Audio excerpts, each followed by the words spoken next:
What becomes of a brilliant heart that seeks only God's refuge while the world keeps calling it toward unwanted greatness? Good evening, dear friends, wherever you may be listening from tonight. Settle into this gentle moment with us, and remember to subscribe before we begin our shared journey together now. This is the story of Saint Bonaventure, a humble Franciscan whose radiant wisdom shaped the Church, yet whose heart carried deep wounds as he guided his divided brothers while seeking only the hidden holiness he saw in Saint Francis before. Gently, our journey begins far before titles and honors, in a small Umbrian town where the light of grace quietly touched a child. In the early 13th century, Bagnoregio lay tucked among soft hills and winding footpaths, the kind of place where evenings settled slowly and families knew each other by name and prayer. It was here, in this quiet cradle of stone houses and fertile valleys, that a boy named Giovanni di Fidanza first opened his eyes to the world. Nothing in those early days hinted at the future that awaited him. He was simply a child cradled by the rhythms of a humble household, where faith was woven gently into the fabric of daily life. His parents, Giovanni and Maria, carried the quiet dignity of people rooted deeply in God. Yet even in that peaceful home, shadows soon gathered. Before Giovanni had reached full childhood, an illness struck him with frightening force. The fever rose sharply, stealing his breath, dimming his awareness, and sending pangs of despair through the hearts that loved him. In an age without remedies or hope beyond the Church's prayers, such sickness often meant farewell. The small home filled with whispering voices and hurried footsteps. His mother, Maria, watched over him day and night, her hands steady yet trembling inside. How fragile a child's life can seem when the world suddenly becomes so dark. As the fever worsened, she knew she had little left to do except turn toward heaven. With a mother's desperation, she gathered her failing son in her arms and carried him beyond the walls of Bagnoregio, toward a small chapel where relics of the newly departed Saint Francis of Assisi were kept. Only years before, Francis had passed from this world, leaving behind a legacy of astonishing holiness. Many already sought his intercession, whispering his name in moments when hope flickered like a candle threatened by wind. Maria walked that path with her son pressed close, begging God for the grace she could not give. The chapel was simple, filled with the faint scent of wax and worn stone. Kneeling there, she placed Giovanni before the altar, her heart opening like a wound in the presence of the divine. She prayed through tears that blurred the votive flames. She prayed with trust deeper than fear. And in that still space, something unseen seemed to reach gently across time and matter. We do not know how long she remained there, whispering words only a mother and God could understand. But when she finally rose, lifting her child again, there was a quiet change. His breathing softened. The fever slowly broke. The boy who moments before had seemed dangerously near death began to rest, as if wrapped in an unseen peace. Later, when Giovanni was old enough to look back on this moment, he would speak of it not as a tale of wonder, but as the beginning of a life shaped by grace. In his heart he carried the conviction that the prayers offered through Saint Francis had saved him. It was not superstition or legend to him. It was gratitude burned into memory. And gratitude has a way of guiding the soul. As he grew older, he often thought of that moment, of the tender faith of his mother, of the closeness he had felt to death, and of the light that seemed to preserve him. It sparked in him a quiet awareness that his life was not entirely his own, that perhaps God had touched him for reasons yet unknown. His childhood afterward was gentle but thoughtful. He moved through the streets of Bagnoregio with a seriousness rare in a child, watching the world with expectant eyes. He knew joy, of course, the laughter with friends, the small celebrations of village life. But beneath these daily rhythms was an abiding sense that something greater awaited him. He carried his healing not as a story to be repeated, but as a secret call that lived quietly inside him. His mother, too, sensed this mystery.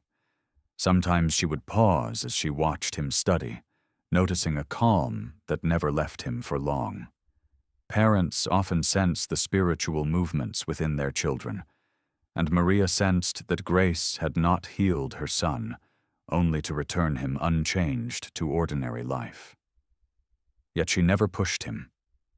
She allowed him to grow at his own pace, with freedom and warmth, trusting that God would reveal the path in time.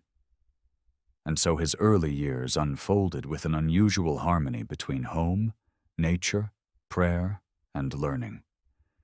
He was drawn naturally to books, to the spoken teachings of the local clergy, to the stories of saints told during evening gatherings when villagers sat beneath lanterns.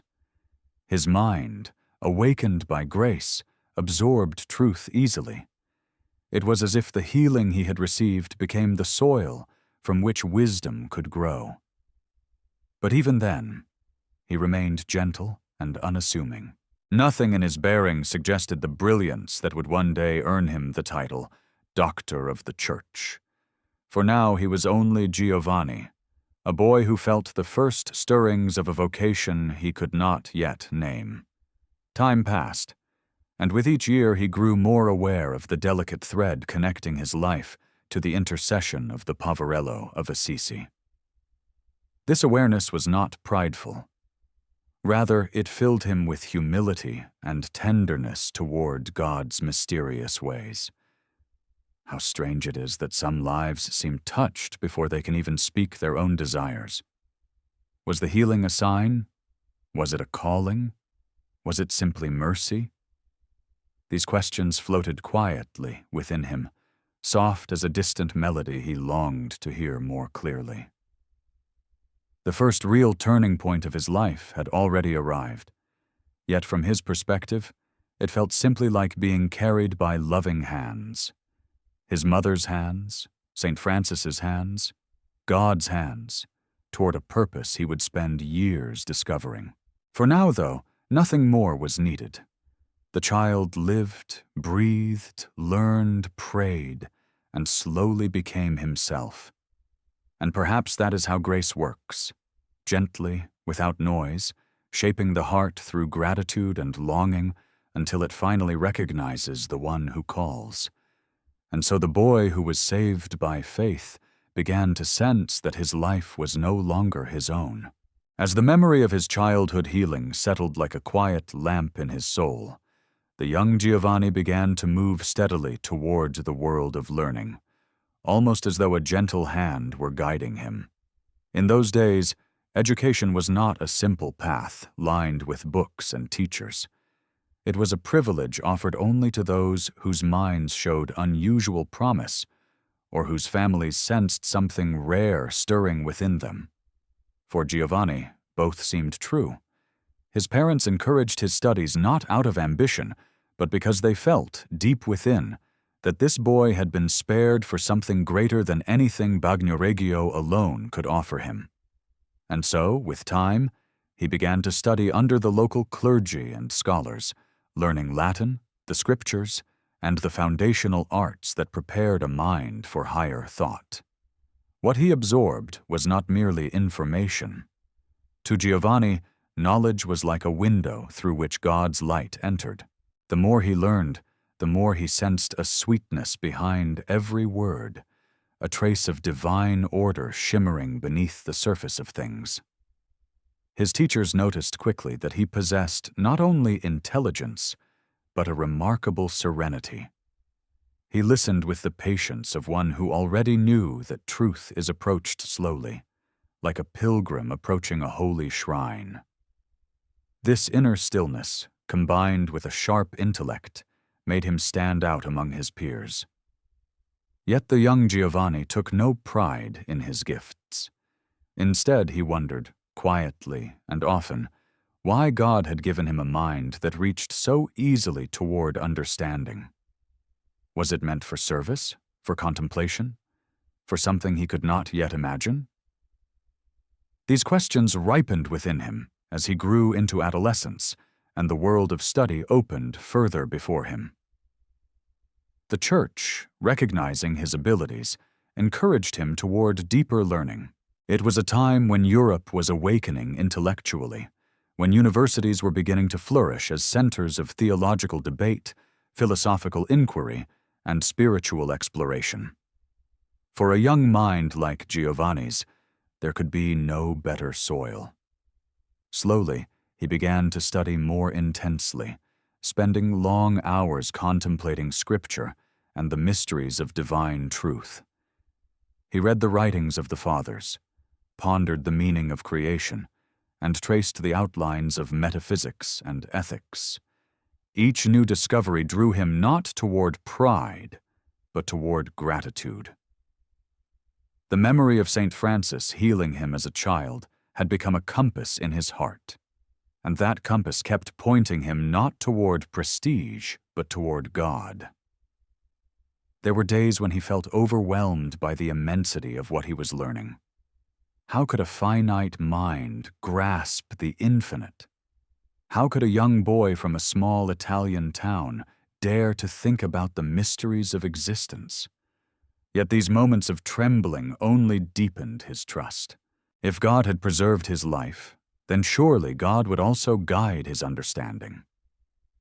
And so he continued, step by step, guided by the quiet certainty that truth, wherever it was found, belonged ultimately to God. His reputation for gentleness and grace began to spread. A few remembered hearing him speak in church with a clarity beyond his years. Others saw him pausing during his studies, lost in contemplation, as if listening to a voice that spoke without words. These observations made an impression on those around him. There was something unmistakably contemplative about him, something that made people feel peaceful simply by being near him. Yet Giovanni himself felt only smallness. The closer he came to truth, the more clearly he saw his own limitations. This humility protected him from many temptations that plague the young scholar: pride, rivalry, the hunger for recognition. Instead of competing, he engaged others with kindness. Instead of seeking to dazzle, he sought to understand. And as the seasons turned, his desire for learning became inseparable from his desire to know God's will for his life. It was during this time of inner awakening that he first encountered the broader spiritual movements shaping the Church. Stories of St. Francis and his growing group of brothers continued to circulate throughout Italy. Giovanni listened with fascination to accounts of their radical poverty, their joy, their way of preaching through simplicity rather than argument. There was something in their witness that moved him deeply. He recognized in Francis the very purity of heart he longed for, the kind of holiness that spoke not through eloquence, but through love and humility. Though he admired the Franciscans from afar, he did not yet dare to imagine joining them. Instead, he allowed their example to deepen his appreciation for the kind of wisdom that is not merely intellectual, but spiritual. As he advanced in his studies, he began to understand something that would eventually shape his entire life: that knowledge without love is empty, and love without truth is fragile. He sought both, and this interior harmony began to shape him into something rare, a scholar whose brilliance did not overshadow his gentleness. His teachers saw this and encouraged him to pursue further education beyond Bagnoregio, sensing that the boy's gifts were too extraordinary to be confined to local learning. This encouragement stirred within him a mixture of hope and hesitation. Would leaving home be part of the path God intended? Would deeper learning bring him closer to God, or further away? These questions lingered quietly in his heart. But what he did know was that he felt increasingly called toward something beyond the familiar walls of his birthplace. Each evening, after his studies were done, he would sit beneath the fading light of day, watching the hills surrounding Bagnoregio turn gold. The silence of those moments brought him peace. It was in this peace that he felt the gentle stirring of desire, not for achievement, but for understanding. And slowly, like dawn breaking over the horizon, he began to sense that his scholarship wasn't meant to be a mere career. It was meant to be a path toward God. He began to see learning as prayer, contemplation as knowledge, and wisdom as a form of love. These realizations shaped him in ways even he could not yet recognize. In time, they would make him one of the great doctors of the Church, a man whose teachings would guide souls for centuries. But at this early stage, the transformation was subtle and interior. It felt like being slowly drawn upward by a soft but irresistible light. Such quiet beginnings often precede remarkable destinies. And in the young Giovanni, grace was preparing something beautiful, though still hidden. For now he continued to grow, to learn, and to seek God in the gentle unfolding of his days. Yet what does a young mind do when knowledge becomes both a gift and a responsibility? Guided by the desire to belong to something deeper, Giovanni approached the brothers of St. Francis with a heart both steady and trembling, for he sensed that this step would change the very direction of his life. By the time he reached early adulthood, the Franciscan movement had grown far beyond the small band of joyful wanderers Francis once led. They now had houses throughout Italy, communities forming in France, Germany, and England, and growing influence within the Church itself. Yet despite their expanding presence, they remained unmistakably marked by the freshness and purity of their founder's vision. Giovanni had followed their story from afar as he continued his studies, and each time he heard of their simplicity, their joy, and their embrace of poverty, a quiet longing stirred inside him. It was not a longing to escape his responsibilities or to pursue novelty, but something more tender, a desire to live a life in which every breath and action pointed toward God, without distraction. By now he had matured into a thoughtful, gentle young man, with eyes that seemed always to be searching for the presence of God. His teachers praised his brilliance. Clergy encouraged him to pursue the highest academic paths. And yet, none of these voices spoke as deeply to him as the silent whisper of grace that had accompanied him since childhood. He remembered the healing that spared him from death, the peace that entered his mother's tears, and the sense that his life had been preserved not for self-advancement, but for service. This memory had followed him like a steady companion, reminding him again and again that the purpose of knowledge was not to elevate the mind, but to transform the heart. And so, after much prayer and quiet discernment, Giovanni made the decision that felt as natural as breathing. He approached the Franciscans and asked to be received into their community. The friars welcomed him warmly, sensing the sincerity in his gentle bearing. When he crossed the threshold of their house, it felt less like entering something new, and more like returning to a home he had long desired without fully understanding why. Life among the brothers captured his heart instantly. Their daily rhythm, simple prayer, humble meals, joyful labor, shared laughter, resonated with something deep within him. The absence of luxury, far from being burdensome, felt like freedom. He no longer needed to divide his energy between spiritual longing and worldly expectations. Here, among these barefoot brothers who called each other by name rather than title, he found a life shaped entirely by the gospel. Upon receiving the habit, he took the name Bonaventure, a name that would soon echo throughout the halls of Europe's greatest universities and the rooms of the Church's highest councils. Some say he received the name from the words Saint Francis himself once exclaimed when seeing the boy healed, "O Buonaventura!" Oh, what good fortune! Whether legend or truth, the name felt fitting for a young man whose life had already been touched so deeply by grace. From the first moment he placed on the rough robe of the friar's minor, he felt the weight of the world soften.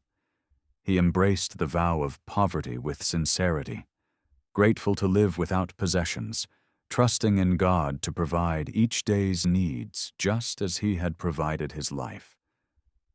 Yet even within his first months as a friar, Bonaventure quickly realized that the order was not without its challenges. The brothers were growing rapidly in number, and not all understood the spirit of Francis in the same way. Some sought the strictness of absolute poverty, refusing even the smallest comforts. Others believed that some degree of structure and stability was necessary for teaching and preaching. These tensions were quiet then, not yet erupting into the conflicts that would later tear the order apart. But Bonaventure sensed them like distant rumblings beneath the surface. He wondered what Francis would have thought of such disagreements. How difficult it must have been for a founder to see his pure devotion interpreted in so many different ways. But for now, Bonaventure immersed himself in the rhythm of the community. He studied when asked to study, served when asked to serve, and prayed with a heart open to the movements of grace. The brothers noticed something special in him almost immediately. Though he had entered as a humble novice, his mind was sharp, his heart serene, and his presence peaceful. When disputes arose or anxieties surfaced, Bonaventure's quiet words often soothed the tension. He had a way of speaking that uplifted without scolding, corrected without humiliating, and encouraged without demanding. It was the kind of natural spiritual leadership that others feel rather than see. His superiors soon recognized that his extraordinary gifts could serve the order in ways that extended beyond the walls of the friary. They encouraged him to continue his theological studies, not for prestige, but because the Church needed minds able to unite scholarship with holiness. And so he obeyed with humility, knowing that obedience was the surest way to remain rooted in the spirit of Francis. During his early formation, Bonaventure often spent long hours in meditation. He would sit in the chapel, letting the flickering candlelight reflect across the wooden crucifix, contemplating the mystery of Christ's love. The life of Francis had taught him that the heart of Christianity is not found in grand achievements, but in surrender. Surrender to God's will, God's love, God's transforming mercy. And so Bonaventure practiced surrender as a way of life. He surrendered his intellect, his ambitions, his desires, allowing God to shape him slowly and gently. He surrendered to the simplicity of the brothers, to the hiddenness of their life, to the joy that flowed from living for God alone. There were moments of struggle, as any young friar experiences, moments of fatigue during long hours of service, moments of temptation, moments of doubt about his capacity for this life of humility. Yet each time he felt uncertainty rising, he remembered his mother kneeling before the relics of Francis, whispering prayers that saved him. If God had preserved him then, surely God would also preserve him now. This remembrance became a lifelong anchor, steadying him during even the hardest trials. One evening, during his first winter with the brothers, Bonaventure found himself alone in the chapel after Compline. A soft wind pressed against the old wooden door, and the candles trembled in the draught. As he knelt before the crucifix, he felt an overwhelming sense of peace, deep, tender, and unshakable.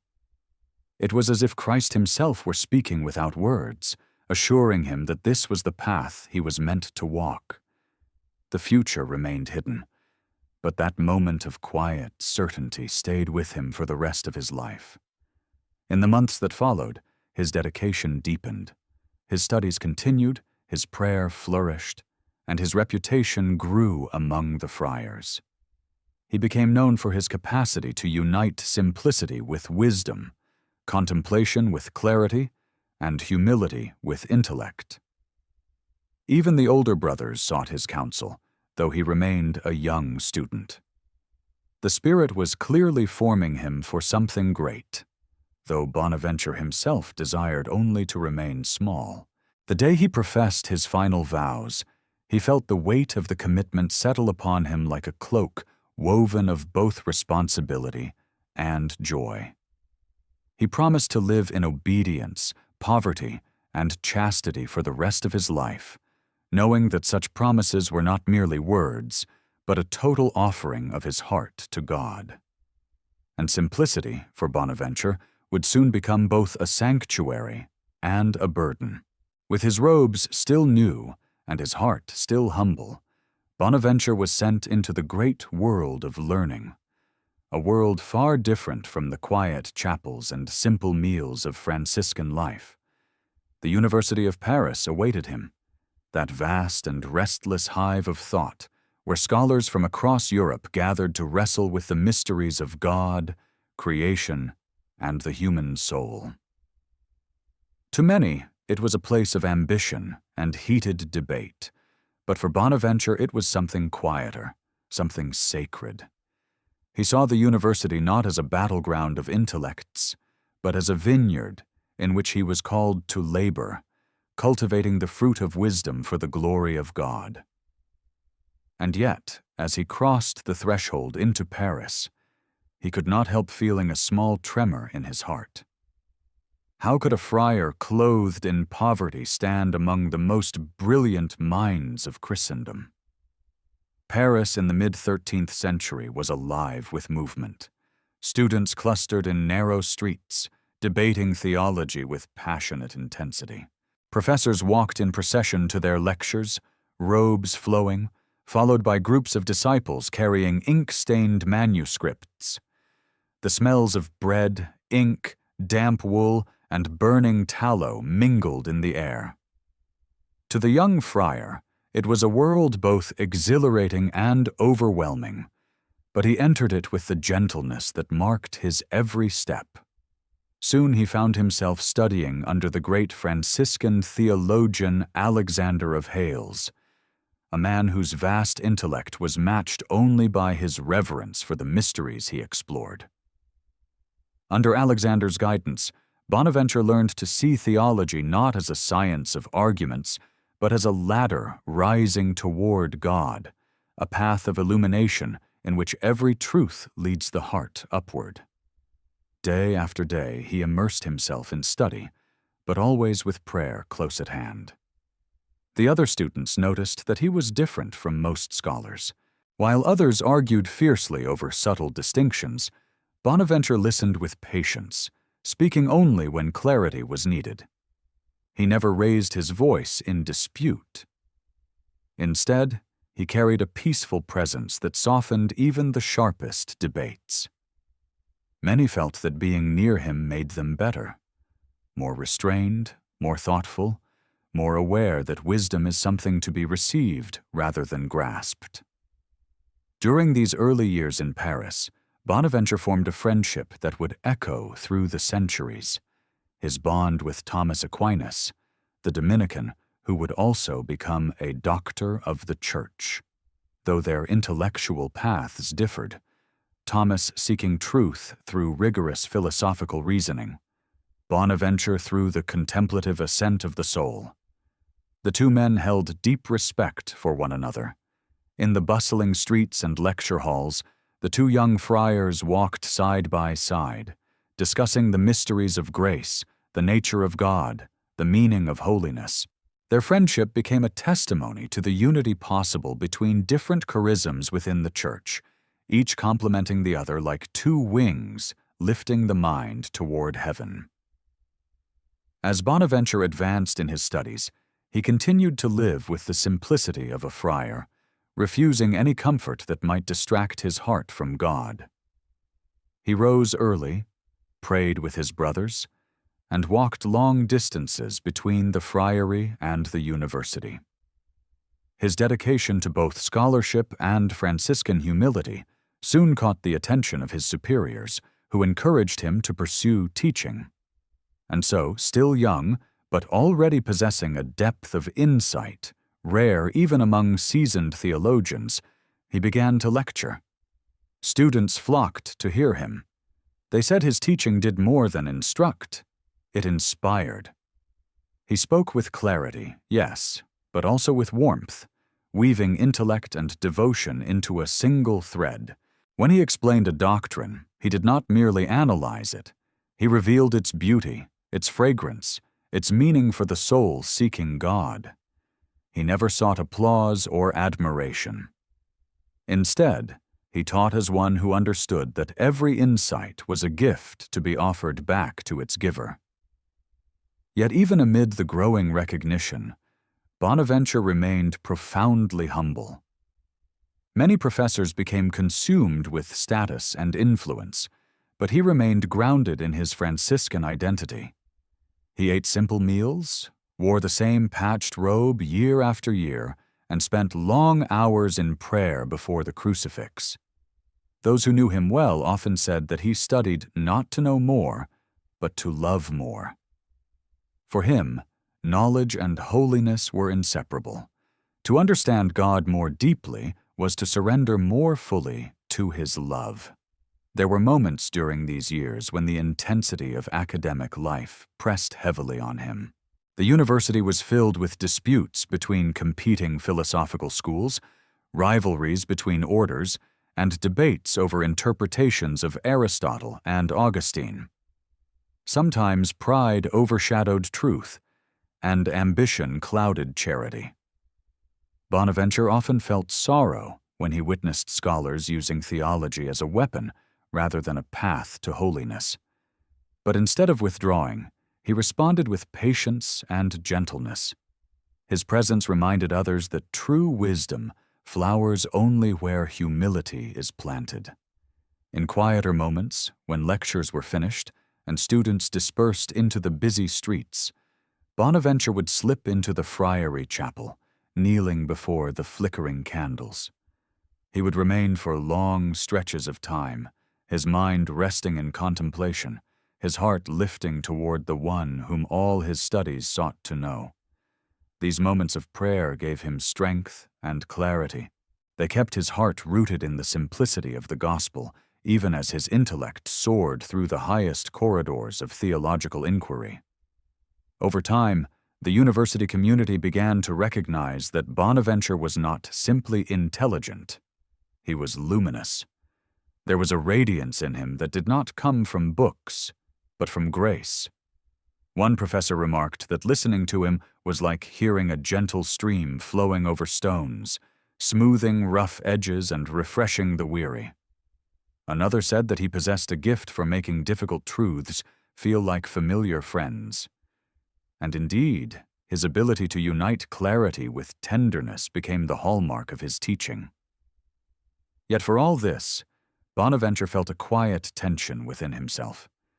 He sensed that God was leading him to great responsibilities, but he also longed to remain hidden in ordinary Franciscan life.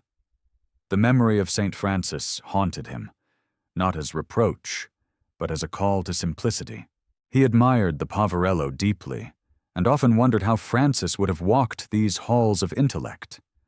Could such purity survive the ambitions of the university world? Bonaventure feared losing the contemplative simplicity he had found in the order. Many evenings he prayed quietly, "Lord, keep my heart small, keep my love simple, keep my life yours alone." One day, after a particularly intense series of lectures, Bonaventure walked alone through the narrow streets of Paris. The clamor of the university was behind him, the cold air curling around the corners of the stone buildings. As he walked, he felt a sudden stillness settle over him, a realization rising in his mind like dawn. It was not pride, but a humble recognition.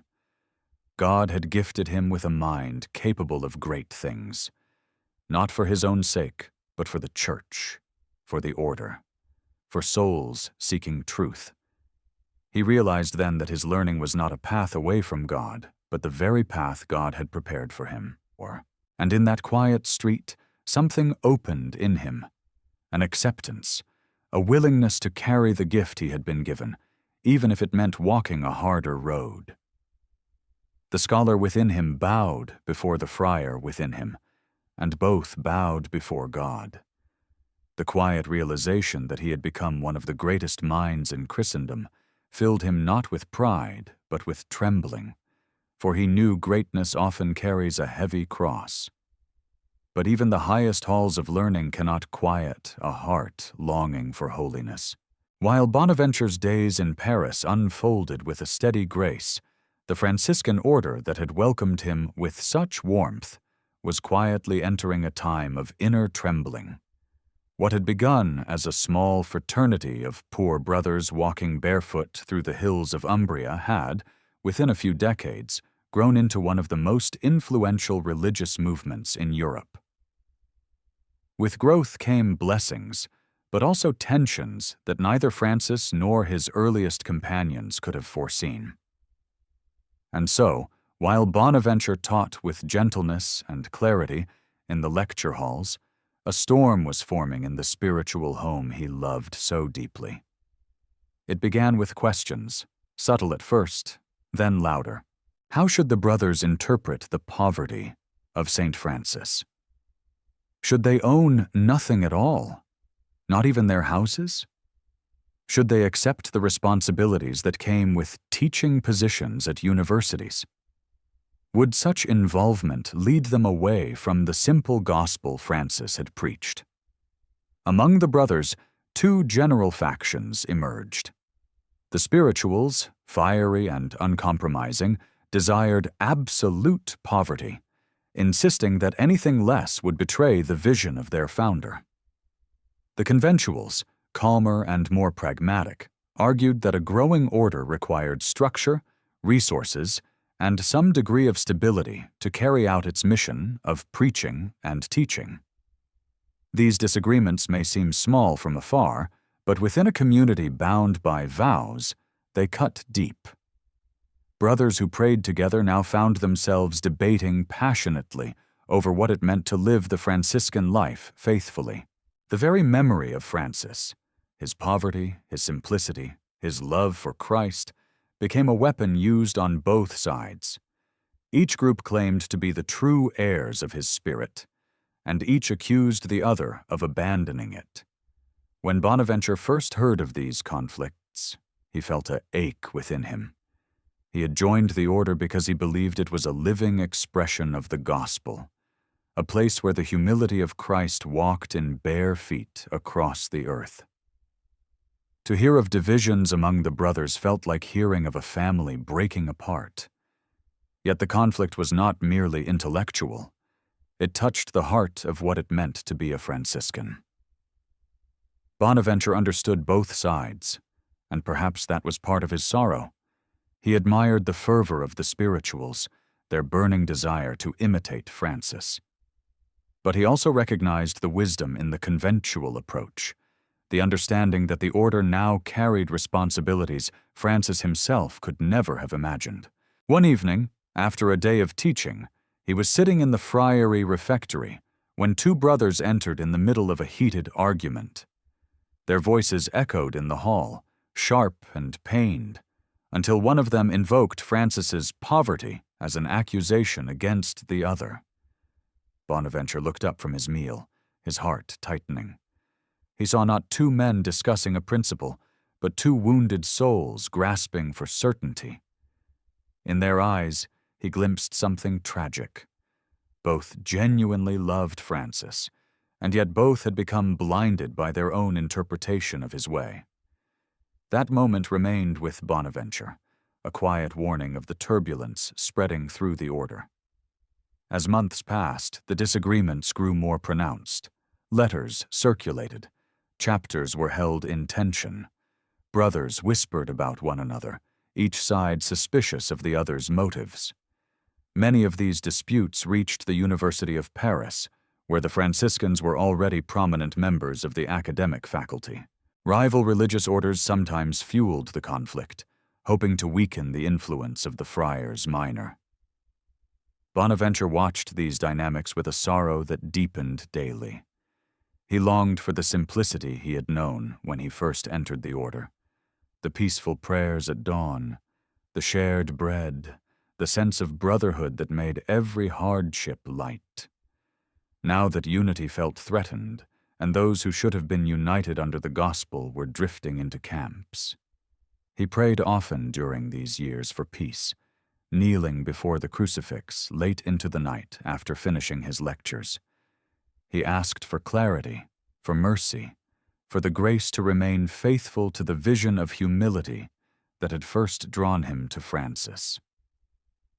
The tension eventually touched his teaching. Some students asked him openly which side he favored. Others brought him arguments from one faction or the other, hoping to enlist his brilliant mind in their cause. Bonaventure always responded with patience, insisting that the true spirit of Francis could not be confined to rigid extremes. He believed the heart of their founder's life was not merely poverty, but love. Love for Christ in the manger, on the cross, in the Eucharist, in the poor, and in all creation. Poverty was the expression of that love, not its replacement. And yet, his gentle answers did not calm the broader storm. Rumors spread that the order might fracture. Brothers who once embraced warmly now avoided each other in the hall. Younger friars looked to their elders for guidance, only to find disagreement where they had hoped for stability. It was during this uncertain time that Bonaventure's inner strength began to reveal itself. Without speaking harshly or taking sides, he lived as a quiet witness to unity. His serenity became a balm to those around him. Some brothers began visiting him simply to sit in silence, sensing that his prayerful presence reminded them of what Francis had truly desired. One winter evening, Bonaventure attended a chapter meeting where tensions ran especially high. A group of spirituals insisted that the order must return to absolute poverty, refusing all forms of physical or institutional security. Another group argued that such an extreme position would cripple their mission. Voices clashed, faces flushed with frustration. In the midst of this turmoil, Bonaventure sat in stillness, listening to each brother with empathy. He felt the weight of their pain and confusion, and something within him stirred. A sense that perhaps God was preparing him for a role he had not sought, a role that would demand sacrifice far greater than academic toil. One thing became clear during those days. The order was no longer a harmonious family. It was a body wounded from within, and unless grace intervened, the wound might become fatal. Bonaventure prayed more fervently than ever. Sometimes he wondered how Francis would have responded to such division. Would he have wept? Would he have pleaded for peace? Would he have embraced each brother with the same love he once extended to lepers and outcasts? And perhaps the most painful question pressed into his heart like a thorn. Could the simple fire of Francis be preserved in a world so quickly turning complex? As the order trembled beneath growing storms, Bonaventure knew that the years ahead would test his vocation in ways he could not yet imagine. He sensed, too, that God was preparing to draw him into the very heart of the conflict, whether he wished it or not. His life of contemplation would soon collide with the demands of leadership, and the quiet scholar would be asked to guide a fractured family back toward unity. But for now, he prayed, He waited, and he hoped that grace would heal what human words could not. And he wondered, how do you mend a family that no longer speaks the same spiritual language? In the midst of turmoil, the order searched for a shepherd, not a scholar, and Bonaventure soon found that the quiet humility he treasured was the very reason others began turning their eyes toward him. The more fractious the Franciscan family became, the more his brothers longed for someone capable of guiding them with gentleness rather than force, with clarity rather than ambition. But Bonaventure himself felt no such desire. His heart belonged to contemplation, to the quiet of the chapel, to the books and devotions that lifted his soul toward God. Leadership, with all its noise and weight, felt worlds away from the vocation he believed he had embraced. Yet God often chooses the unwilling, the gentle, the ones who would never place themselves forward, precisely because their humility makes space for His grace. The tensions that had been growing for years finally reached a breaking point during a general chapter of the order. Brothers arrived from across Europe, each carrying wounds of suspicion, frustration, and fear. Many hoped that this gathering would resolve the disagreements once and for all. Others worried that any decision might forever divide the order. Voices rose in long debates, some pleading for absolute poverty, others insisting on moderation, still others confounded by the complexity of the situation. In the midst of these discussions, one thing became increasingly clear. The order needed a leader capable of binding their fraying unity. But who? As the friars deliberated, a name began to surface again and again, whispered first in small groups, then openly in the assembly. Bonaventure. Some brothers remembered his wisdom from Paris. Others had heard of his gentleness in council. A few, more discerning, recognized that his humility gave him a spiritual authority more powerful than fiery rhetoric or rigid positions. He was not aligned with any faction. He sought peace, not victory.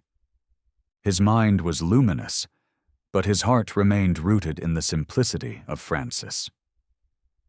When the moment came to elect a new minister general, there was a kind of stillness, an atmosphere of hope mixed with hesitation, as Bonaventure's name was proposed.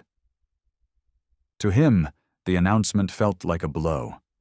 His stomach tightened, his breath thinned, and an ache opened inside him. He wanted no such office. He knew too well what leadership in a divided community would require: sacrifice, exhaustion, misunderstandings, accusations, and the loss of the quiet life he cherished. He had given himself to the order to serve God through study, contemplation, and teaching. To govern tens of thousands of friars scattered across continents felt impossibly heavy. Yet the brothers looked at him with pleading eyes, some with hope, others with desperation, many with the weary trust of those who have run out of solutions and long for someone to take the helm. Bonaventure lowered his gaze, feeling the enormity of the moment pressing upon him like a weight he could neither lift nor escape. As the votes were cast and counted, the outcome became clear. He had been chosen. There was no triumph in his heart. Only a silent prayer whispered through trembling lips. Lord, if this is your will, give me the strength I lack. Accepting the office of Minister General marked the beginning of a new and painful chapter in his life. No longer could he remain within the peace of the university or the quiet rhythms of the friary. Instead, he found himself traveling ceaselessly across Europe, visiting communities torn by conflict, embracing brothers who no longer knew how to trust one another, speaking words of reconciliation to those whose hearts had hardened. His days began long before dawn and ended well past nightfall. Letters arrived constantly, some pleading for guidance, others filled with complaints, accusations, or warnings. It was a burden that would have crushed many men, but Bonaventure bore it with a grace that astonished even his closest companions. One of his first tasks was to restore unity in the interpretation of Francis's vision. To do this, he had to walk a delicate path, affirming the beauty of radical poverty while acknowledging the practical needs of a rapidly growing order. He spoke with firmness, but also tenderness, reminding the friars that the spirit of Francis lay less in external practices and more in interior conversion. He insisted that poverty must remain the hallmark of the order, but he also worked to prevent extremes that might tear the community apart. His reforms were guided not by ideology, but by love. Love for God, love for the memory of Francis, and love for his brothers even when they resisted him. There were times when his leadership required difficult decisions. He had to confront individuals who sowed division, mend relationships fractured by distrust, and navigate the complexities of ecclesiastical politics. He faced criticism from every side. Those who favored stricter poverty accused him of compromise. Those who sought more leniency accused him of rigidity. At times, he felt surrounded by demands that could not all be satisfied. Yet he never allowed bitterness to take root. He knew that leadership in the Franciscan spirit meant embracing suffering with quiet patience, modeling charity even in disagreement, and seeing Christ in every brother. Despite the challenges, many friars began to sense a renewed hope under his guidance. They saw in him a living example of what Francis had desired, a heart consumed not by ambition, but by humility. His presence alone seemed to calm tensions. When he visited a community, the brothers often gathered around him not to hear decrees, but simply to listen to his gentle words, which carried a grace deeper than mere instruction. Some even said that they saw in him a reflection of Francis himself, not in outward appearance, but in the purity and serenity of his spirit. Yet, underneath his steady leadership, Bonaventure carried a quiet sorrow. The work demanded more of him than he had ever imagined. Nights of prayer grew longer as he sought the strength to continue. He often begged God for wisdom, not to shine, but to serve. His letters from this period reveal a man stretched thin, yet sustained by grace alone. He once wrote that leadership should feel like standing between God and his people, with arms open wide, receiving burdens from both sides. And that image, of a man stretched painfully in service, captures something essential about his life as minister general. One day, after a long journey between friaries, Bonaventure sat alone beneath a grove of trees, his cloak draped around him like a blanket against the late afternoon chill. He felt the weight of exhaustion pressing on every limb. Yet in that moment, he also felt a profound peace. This, he realized, was the cross God had placed on his shoulders.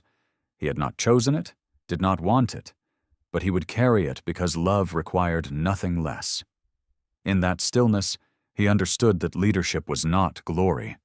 It was participation in Christ's own sacrificial love. The years of his generalate transformed the order. Unity grew slowly, fragile at first, then stronger.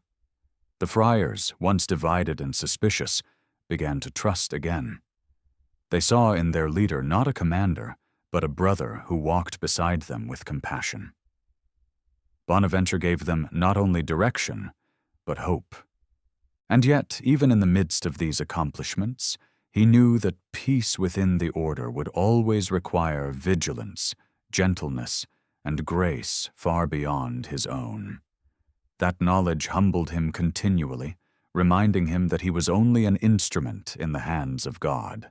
Sometimes holiness is not choosing a cross, but carrying the one placed upon your shoulders. To heal the order, Bonaventure turned to its beginning, believing with all his heart that no reform could last unless it was rooted once more in the fire that had first ignited the Franciscan spirit. The brothers needed more than rules, more than structures, more than carefully measured permissions and prohibitions. They needed to remember the man whose barefoot love for Christ had captivated the world. They needed to see Francis again, not as a symbol to be claimed by one faction or another, but as a living witness whose holiness could unite them. And so, with humility and trembling, Bonaventure accepted a task that many would have considered overwhelming: to write the official life of Saint Francis, the one biography that would be recognized throughout the order as authoritative, binding, and definitive. This assignment was not merely a literary responsibility. It was a spiritual trial. Francis was not a distant historical figure to Bonaventure. He was the saint through whose intercession he had been healed as a child, the spiritual father who had shaped his entire vision of holiness, the guiding light of the order he now led. To write about Francis was, in a sense, to approach a sacred flame. Bonaventure felt unworthy. More than once, he wondered whether another brother might be better suited for such a task. Someone who had known Francis personally, someone who had walked with him, prayed with him, sung the canticle of the creatures at his side. But the Church and the Order believed that Bonaventure's combination of theological insight, humility, and spiritual sensitivity made him uniquely capable of presenting Francis in a way that would heal rather than divide. He began by gathering every account he could find: letters, testimonies, early legends, memories preserved by the first companions of Francis. He traveled to places where Francis had lived and prayed, walking the same dusty paths, touching the cold stone walls of hermitages where the saint had spent lonely nights in communion with God. He listened to the stories of old friars whose eyes glowed with the joy of remembering their founder. Many spoke of Francis with tears in their voices, as if recalling a distant joy that still warmed them from within. These encounters moved Bonaventure deeply. At times, he would sit silently long after a conversation had ended, letting the simplicity and purity of Francis's life sink into his heart. Yet the more he learned, the more he felt the weight of the task. Francis was not simply a man to be described. He was a mystery to be contemplated. His poverty was not merely external. It was a spiritual nakedness that freed him from everything that distracted from God. His humility was not a posture. It was a radiant truth shining through every gesture, every word, every silence. And his love for Christ crucified was so profound that no pen could fully capture it. Bonaventure prayed constantly as he worked. He begged for guidance, for understanding, for the grace to portray Francis not as he imagined him, but as God had formed him. He spent long hours in the presence of the Blessed Sacrament, asking Christ to help him see Francis through divine eyes. And slowly, almost imperceptibly, the structure of the new biography began to take shape in his mind. It would not be a list of events or miraculous episodes, but a spiritual journey, a portrait of a soul transformed entirely by love. Yet writing the life of Francis required difficult choices. The early years of the order had produced a multitude of accounts, some filled with legends that revealed more about the desires of the storytellers than the truth of Francis himself. Some were stirring, some contradictory, many incomplete, and the existence of so many versions had only deepened the divisions within the order. Each faction clung to the stories that supported its particular interpretation of Francis's ideals. To restore unity, Bonaventure needed to provide a single, authoritative narrative, one that embodied the true heart of their founder and that all brothers, regardless of temperament, could embrace. When he completed the manuscript, It was called The Legenda Major, The Major Life of Saint Francis. More than a biography, it was a theological vision of holiness, a luminous portrait of a man consumed entirely by God. In its pages, Bonaventure presented Francis not as a rigid model for external imitation, but as a soul transformed by the love of Christ, whose poverty, humility, and joy flowed naturally from that transformation. He emphasized the interior grace that sustained Francis, reminding the brothers that the spirit mattered more than the letter, that charity surpassed strictness, and that unity was born from love, not from rigid enforcement of regulations. The general chapter received the work with gratitude, hope, and a sense of solemnity. They recognized that it could bring healing to the order, offering a shared vision of Francis that transcended factional interpretations. But the chapter made a controversial decision. They decreed that all earlier legends of Francis were to be destroyed, so that the Legenda Major alone would serve as the official account of the founder's life. This was not an act of pride from Bonaventure.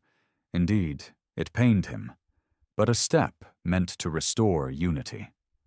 The brothers obeyed, though some did so reluctantly. Manuscripts that had comforted friars for decades were quietly collected and burned. When Bonaventure witnessed this, he felt an ache deeper than disappointment. He understood why it was necessary, yet watching those pages turn to ash filled him with sorrow. He knew how many hearts had loved those earlier stories, how many memories were tied to them. Alone in his cell that evening, he wept, not for himself, but for the cost of unity, for the pain of those who felt their cherished accounts slipping away, and for the weight of responsibility that had been placed upon him.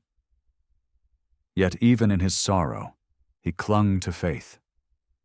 He believed that if the order could once more see Francis through a single lens of charity, then wounds might begin to heal. And indeed, the Legenda Major became a source of renewed identity. For many friars, reading it felt like encountering Francis anew, not as a hammer to wield against their brothers, but as a father calling them back to love. The writing of that biography shaped Bonaventure in ways he had not expected. Immersing himself in the spirit of Francis deepened his own humility. He felt that every page had required him to surrender a little more of himself, to lay aside his own preferences, and to listen for the whisper of grace guiding his pen. In portraying the holiness of Francis, he found that his own heart was being quietly transformed. Yet behind the calm clarity of the Legenda Major lay a truth that Bonaventure carried silently. Holiness often comes at a cost. And in seeking to heal his brothers, he had taken upon himself both the weight of their expectations and the sorrow of their losses. But could any human truly preserve the fire that once burned in Francis? The years of leadership left gentle marks upon him, marks that did not show in the lines of his face, but in the deeper textures of his spirit, worn smooth by the constant friction of responsibility. Bonaventure's work as a minister general had brought moments of hope, moments when he sensed the order drawing closer to unity. But it had also drawn him, step by quiet step, into a life of hidden sorrow. For while the Legenda Major brought healing to many, it did not silence every storm. Some brothers still clung to their own interpretations of Francis's vision. Others distrusted any leader who carried authority, no matter how humbly he exercised it. The order was calmer, yes, but not free from tension, and Bonaventure often found himself bearing the weight of disappointments that were not his own. There were days when he felt surrounded by conflicting expectations. Some friars demanded stricter poverty, insisting that the order must return to the exact manner in which Francis lived. Others argued for greater flexibility, fearing that excessive rigor would discourage vocations or hinder preaching. Each group sent letters, petitions, pleas for change, accusations of compromise. Bonaventure read every word with patience, even when the letters were harsh. He knew that behind each complaint was a brother struggling to reconcile love for Francis with the realities of a rapidly evolving world. But he also knew that no human leader could meet every expectation or reconcile every tension. This was a truth he carried like a quiet ache, an ache that deepened each year. One evening, after a long day spent meeting with brothers who had traveled from distant provinces to voice their concerns, he returned to his cell with a weariness that reached into his bones. The sun had set hours ago, and the cloister corridors were filled with the faint echo of evening prayer. As he closed the door behind him, the silence pressed gently against him like a blanket laid upon a tired child. Yet in that silence, he felt something fragile and exhausted within him begin to tremble. He sank to his knees, clasped his hands, and whispered the prayer that had sustained him for years. "Lord, make me an instrument of your peace." But there were moments when he wondered whether he was failing. The order was large, spread across many lands, shaped by different cultures and temperaments. How could one man hold together a fraternity stretching from England to the Mediterranean, from universities to hermitages, from scholars to wandering preachers? Sometimes he felt like a shepherd chasing after too many sheep scattered across too many hills, each one calling out in a different direction. He longed to gather them into one fold, but often found himself extending his arms toward the horizon, reaching for brothers who would not come closer. His greatest sorrow came not from those who disagreed with him, but from those who judged him without understanding the weight he bore. Some whispered that he had grown too careful, too willing to compromise, too aligned with the hierarchy of the church. Others murmured that he had become too strict, too determined to restore order. These criticisms reached him through letters, through conversations overheard, through the subtle glances exchanged in chapter meetings. And each time, he responded with the same quiet humility, knowing that leadership always attracts misunderstanding. Yet even humility cannot completely shield a tender heart. One night, after a particularly difficult council in which brothers had raised their voices and questioned one another's fidelity, Bonaventure remained alone long after everyone else had departed. The candles had burned low, leaving only a dim glow that flickered across the wooden beams of the meeting hall. He sat at the long table, hands folded, gaze lowered. The silence felt heavy, like a companion who understood too much. He allowed himself just for a moment to feel the full weight of fatigue, the kind that does not come from travel or study, but from carrying the sorrows of others. He was not angry. Anger had no place in his heart. But he felt an ache for the fragility of human nature, for the ease with which love becomes tangled in fear, for the way even brothers united by the gospel could wound one another. How he wished he could heal every heart as simply as his own had been healed as a child. But grace does not work through force, and he knew that healing required patience deeper than any human strength. So he simply bowed his head and prayed, "Lord, hold us together." Despite these burdens, Bonaventure never allowed bitterness to grow. He moved through his responsibilities with a serenity that amazed those around him.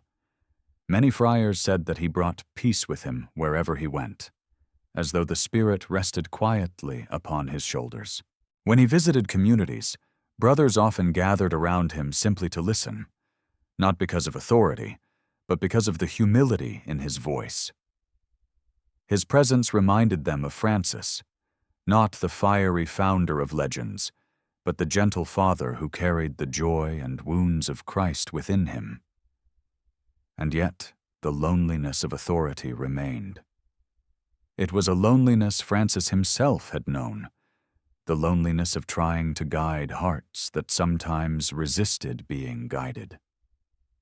Bonaventure felt it most keenly late at night, when the busy noise of meetings and decisions had faded. In those hours, he often walked through the cloister gardens, letting the cool air soothe him.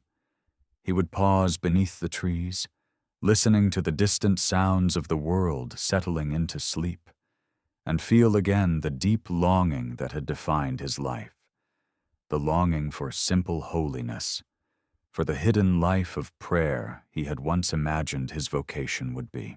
Sometimes he wondered what his life might have been had he remained a scholar alone. The halls of Paris had offered challenges, yes, but also a certain predictability, a rhythm of teaching, study, and contemplation. Leadership, by contrast, offered unpredictability at every turn. Yet even as he wondered, he felt no regret. He knew that God had placed this cross upon his shoulders, and though heavy, it was also a path of sanctification. In his hidden sorrows, in his unspoken weariness, he found himself drawn more deeply into the heart of Christ, the Christ who carried burdens not his own, who loved even when misunderstood, who gave himself entirely without seeking recognition. It was during one particularly painful year, when disputes flared in several provinces at once, that Bonaventure returned briefly to Assisi to pray at the tomb of Francis. As he knelt before the stone slab where the Poverello rested, he felt tears gathering in his eyes. He whispered not complaints, but gratitude. Gratitude for the holiness of Francis, gratitude for the grace that had guided him this far, gratitude even for the trials that stripped him of self-reliance and drew him closer to God. In that sacred silence, he felt Francis's presence, not as a memory, but as a father whose spirit still breathed through the order. And in that quiet, something within Bonaventure was renewed. When he rose from his knees and stepped back into the sunlight, he carried with him a deeper peace. He knew that leadership would continue to wound him, but he also knew that every wound accepted in love becomes a doorway through which grace enters. He resolved once more to serve without bitterness, to love without reserve, to guide without fear. And though many would continue to misunderstand him, he entrusted all judgments to God. And still he whispered, "Lord, make me an instrument of peace." Though burdened with leadership, the scholar's heart still sought quiet, and Bonaventure discovered that the deeper his responsibilities grew, the more fiercely his soul clung to the interior life. Even as he traveled from one troubled community to another, even as he mediated disputes and soothed anxieties and wrote letters meant to guide an order spread across continents, he carried within him a yearning that never dimmed, the yearning to be alone with God.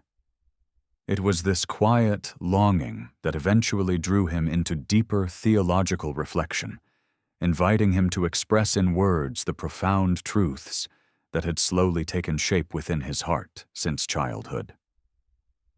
And so he began to write, not for glory, not for praise, not to influence, but because the truths burning within him needed expression the way a flame needs air. His writings flowed from prayer as much as from study. They were born not in heated debates or hurried councils, but in the silence of chapels, in the shadowed corners of cloisters, in quiet hours stolen between journeys. These were not academic exercises. They were contemplative meditations shaped by a mind that loved God and a heart that sought Him above all things. In his works, he explored the ascent of the soul into God, tracing the journey from the outer world of the senses to the inner world of the spirit, and finally, to the luminous embrace of divine presence. He wrote of creation as a mirror reflecting God's beauty, of knowledge purified by humility, of love as the highest form of understanding. His words flowed like a quiet river, deep and steady, carrying the gentle authority of one who knew the sweetness of surrender. One of his most beloved works, The Journey of the Mind into God, revealed the depth of this spiritual vision. In it, Bonaventure described contemplation not as an achievement of reason, but as a gift granted through grace, a lifting of the soul beyond itself into the mystery of divine love. He wrote that the true knowledge of God begins not with intellectual mastery, but with letting go, with humility, with silence, with an interior stillness that allows the heart to recognize its own smallness. To those accustomed to the scholastic method of argumentation, his approach was startling in its simplicity. He saw theology not merely as a science, but as a path, a pilgrimage toward union with God, a slow unveiling of the truth that all things are held together in Christ. Students and friars who read his writings felt as though they were being led gently by the hand. His prose was not sharp or confrontational. It invited rather than commanded. It opened rather than argued. Many who struggled with prayer found solace in his words. He wrote with the tenderness of one who had wrestled with longing himself, who knew both the yearning and the quiet consolations of grace. Those who met him in person often said that his writings reflected his very presence, peaceful, luminous, and marked by a humility that made even the most learned feel at ease. Yet despite the beauty of his theological vision, Bonaventure continued to experience moments of deep interior trial. The tension between contemplation and leadership remained a wound in his soul, a place where desire and duty collided. Some days he longed to retreat into solitude, to live as the early companions of Francis had lived, wandering through forests, praying in caves, depending entirely on the providence of God. But each time the desire for solitude grew strong, he remembered the brothers who depended on him, the responsibilities he had accepted reluctantly, the unity he had worked so tirelessly to preserve. He knew that holiness was not found in fleeing one's duties, but in embracing them with love. And so he continued to serve, even as he contemplated. The two halves of his life, active and contemplative, began to weave together, forming a single tapestry of devotion. When he preached, his words carried the fragrance of contemplation. When he governed, he did so with the gentleness of one who had spent hours in prayer. Some friars began to say that God had given him not 2 lives, but one, a single life purified through both action and contemplation.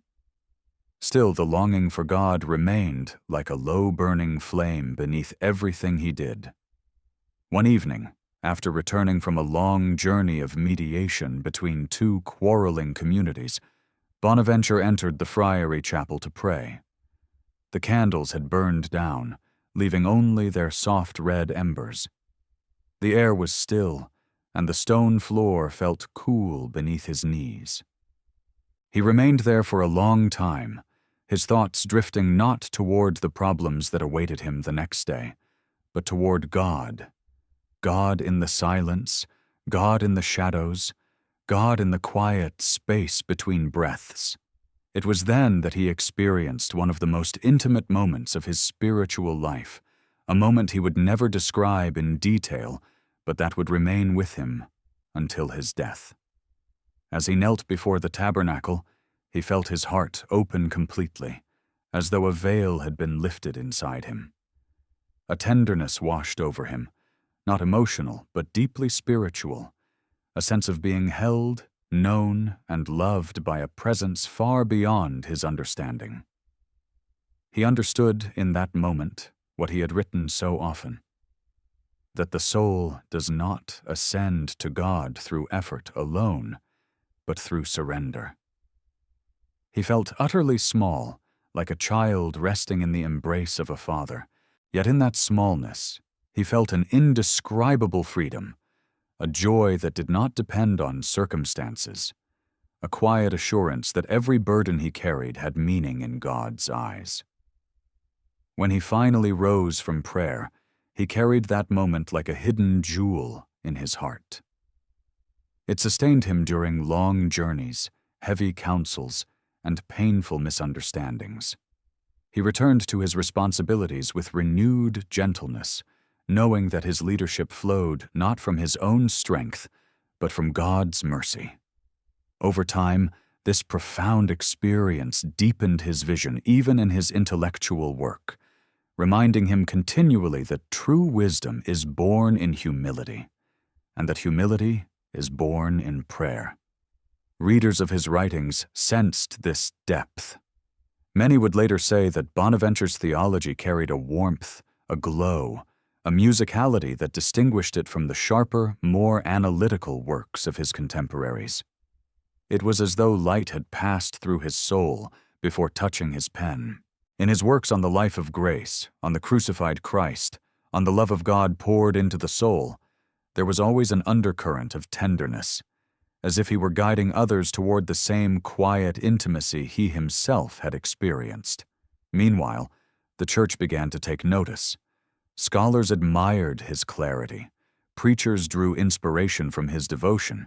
Even bishops sought his counsel. But Bonaventure himself avoided attention. When people praised his writings, he deflected the compliments gently, insisting that whatever wisdom they contained came from God alone. He knew too well the dangers of intellectual pride, for he had witnessed its destructiveness among scholars who believed brilliance exempted them from humility. Despite the growing recognition, he remained the same simple friar who had knelt in a chapel as a child, healed through the intercession of Francis. His heart was still drawn to smallness, to hiddenness, to the quiet places where God speaks without words. He treasured the silence between duties, the early mornings before the day's concerns arose, the moments before sleep, when he could let his soul settle once more in gratitude. True wisdom, he realized, begins only when pride falls silent. Just as he longed for rest, another summons arrived, one that would alter the course of Bonaventure's life in a way he could never have anticipated, one that would draw him from the quiet depths of contemplation into the bright, unyielding light of the institutional church. By the time this call reached him, he had already spent years guiding the Franciscan Order through storms of division and healing it through wisdom, patience, and prayer. He had written profound theological works, restored unity among the brothers, and anchored the order once more in the spirit of Francis. Yet all the while, he carried a longing for simplicity, the longing to live out his twilight years in quiet prayer, perhaps teaching young friars, perhaps writing only when inspired, perhaps walking once more among the hills of Umbria, where Francis had once sung to the birds. But God, in his mysterious love, had different plans. It happened in the midst of an ordinary day.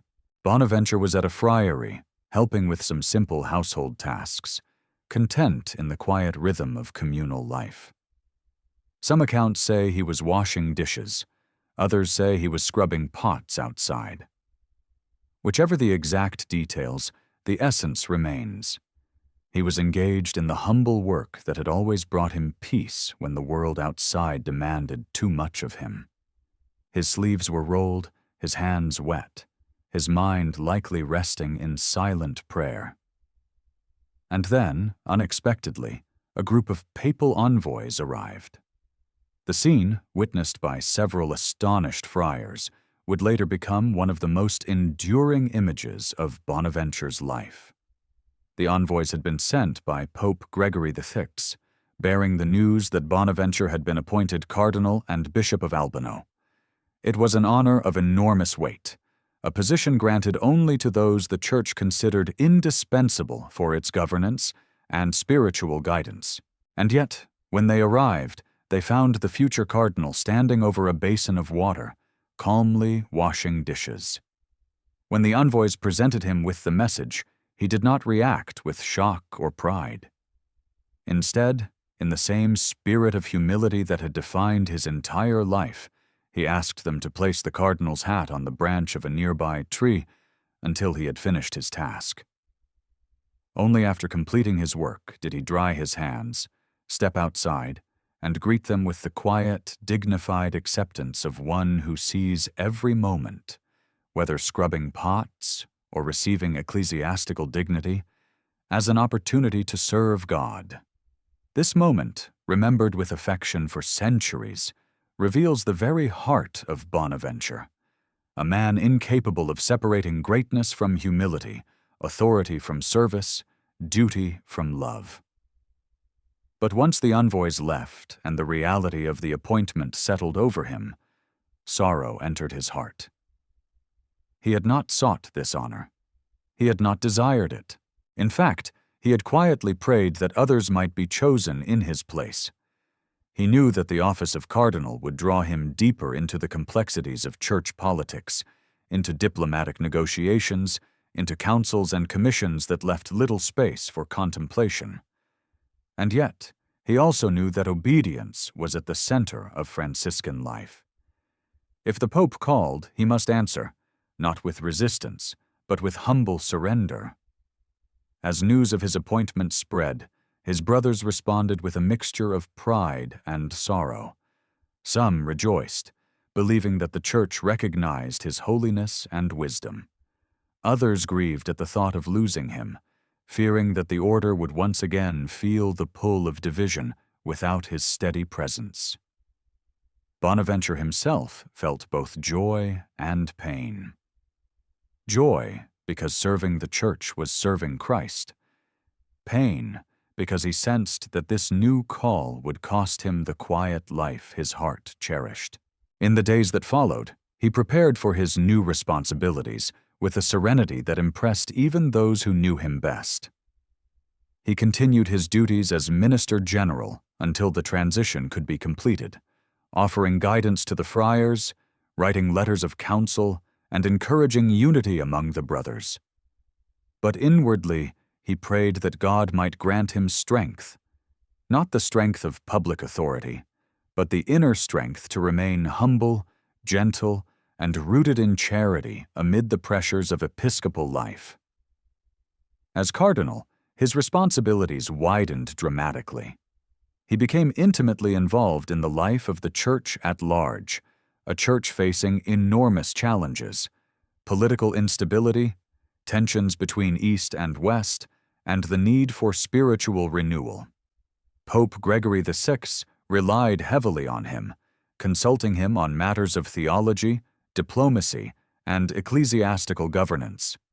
Bonaventure obeyed with unwavering loyalty, but he did not allow the dignity of his office to change him. He continued to live simply, wearing the rough Franciscan habit beneath the cardinal's vestments. He refused luxury, avoided personal privilege, and often walked rather than rode, preferring to remain close to the poor and the unnoticed. He often spent long evenings in prayer after meetings that had left him weary. Alone in his small episcopal quarters, he would kneel with his head bowed, asking God to purify his intentions and to remind him that authority was not a ladder, but a cross. His homelessness within his own life, his longing for solitude amid responsibility, became a deeper form of prayer, a surrender that touched even his theological insight. He once confided to a brother that he felt like a candle burning not from the wick, but from his very substance, consumed slowly by the needs of those around him. Those who worked with him in Rome soon discovered the same qualities the friars had known for years: his patience, his clarity, his refusal to let power corrupt him, his gentleness even with those who opposed him. Diplomats found him fair and unflustered. Bishops found him wise. The Pope found him indispensable. Yet Bonaventure continually returned to the same inner truth. He had not chosen power. Power had chosen him. And so he carried it not as a badge of honor, but as a burden of love. There were moments when he remembered the simplicity of his early years, the quiet chapels, the hours of study, the silent forests. These memories were like threads of gold woven into the fabric of his life, reminders of the beauty that comes from surrender, not control. But each time he longed for those days, he turned once more to obedience, trusting that following God's will was the surest path to peace. In those years, he came to understand more deeply than ever that true leadership is not grasping at power, but offering oneself wholly for others. And so he continued to serve, to guide, to mediate, to pray. For some, power is a temptation. For Bonaventure, it was a sorrow. As a cardinal, his work widened from the order to the whole church, and Bonaventure soon found himself drawn into the vast, intricate tapestry of responsibilities that shaped not only his own era, but the centuries that would follow. His appointment came at a time when Christendom stood at an uneasy crossroads. The divisions between East and West had calcified over generations. Political conflicts simmered beneath the surface of ecclesiastical affairs, and the Church struggled to unify a fractured world. Pope Gregory VI, recognizing Bonaventure's rare blend of humility, intelligence, and gentleness, relied on him heavily. And thus, the quiet friar who once washed dishes in a simple cloister now walked among kings, bishops, theologians, and ambassadors, carrying within him a peace that seemed to soften even the most hardened faces. His most important task came with the Second Council of Lyon, a monumental gathering held in 1274 in hopes of healing the centuries-old rift between the Catholic and Eastern Orthodox churches. The schism had endured since 1054, leaving painful wounds across the Christian world. Though political pressures had shaped much of the division, the deeper reality was spiritual. Two branches of the same ancient faith had grown apart, each with its own traditions, sensitivities, and memories. The council aimed to build a bridge of reconciliation, an undertaking delicate enough to crumble under even the slightest pressure. Bonaventure entered this council not as a man seeking to assert authority, but as a servant carrying the voice of peace. His presence was quiet, but it commanded respect. Delegates from both East and West recognized immediately that there was something different about him. Not the looming authority of a cardinal, nor the sharp intellect of a scholar eager to argue, but a gentleness that disarmed suspicion. Many said afterward that merely hearing him speak brought calm to the assembly, for his voice carried the warmth of prayer rather than the cold edge of politics. The task before the council was immense. Delegates debated matters of doctrine, liturgical customs, papal primacy, and the very meaning of unity. Discussions lasted late into the night, sometimes fraying into frustration. Yet throughout it all, Bonaventure remained steady. He listened to each side with respect, acknowledging their pain, their doubts, their longing for unity, and their fear of losing identity. He understood that reconciliation required more than theological agreement. It required hearts capable of trusting one another again. And so, when he spoke not of triumph or concession, but of shared faith, shared history, shared love for Christ. He urged them to imagine what the Church could become if unity triumphed over pride. It is said that at one pivotal moment, when tensions threatened to derail the negotiations, Bonaventure addressed the assembly with such sincerity that even the most hardened delegates felt their resistance soften. His words, gentle, measured, and deeply rooted in prayer, reminded them that unity was not an achievement but a gift, one given only to those willing to empty themselves of fear. He spoke of Christ, praying that all may be one, and his voice carried the weight of that longing. For a moment, the room stilled. Some later claimed they felt the grace of the Holy Spirit move among them. His influence extended beyond the council chamber. In quieter moments, he met privately with delegates, offering encouragement, answering questions, and calming anxieties. He refused to impose himself, always listening before speaking, always searching for the thread of grace that could draw two worlds closer together. His Franciscan humility, so genuine and so rare in the halls of power, made him a bridge where others could not. Yet these efforts came at great personal cost. The long sessions exhausted him. The weight of expectation pressed heavily on his heart. Though he carried himself with serene dignity, each day required him to pour out more of his strength. At night, when he finally withdrew to his room, he prayed not for success, but for love. Love to endure misunderstandings, love to guide the church, love to accept whatever God willed. He never sought credit. He only sought faithfulness. And in that simplicity, he became one of the council's most trusted voices. When, at last, a fragile agreement of union was reached, the entire assembly breathed a collective sigh of relief. Bells rang, hymns rose, and tears streamed down the faces of bishops who had feared such reconciliation impossible. Pope Gregory XVI rejoiced, and many attributed the breakthrough not to the sharpness of arguments nor the force of authority, but to the quiet presence of Cardinal Bonaventure.